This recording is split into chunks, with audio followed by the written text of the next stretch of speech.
Това е от днеска. Един импровизиран риболов. Без подготовки, без нищо. Горе-долу за какво става въпрос. Има тук и каракуда. И червеноперки има.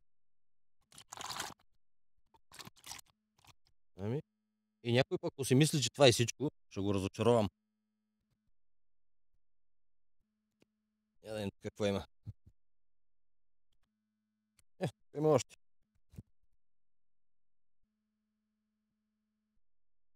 Сега да я прибавим към другата, да видим какво ще стане.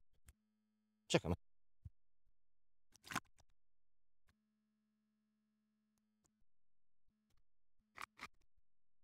С една ръка кофти, няма как.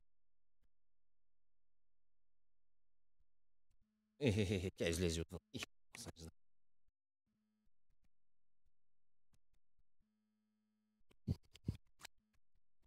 Така.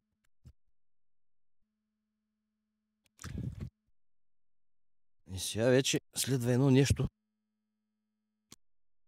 което хора с слаби сърца е препоръчително да не го гледат.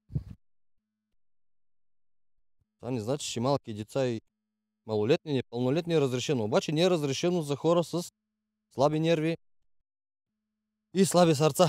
Така, надявам се, че са махнали от видеото и не го гледате, защото почва най-лошото нещо.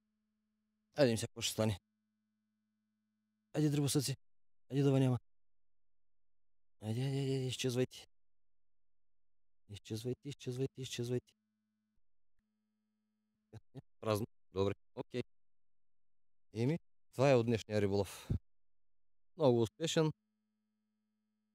Импровизиран. Без нищо.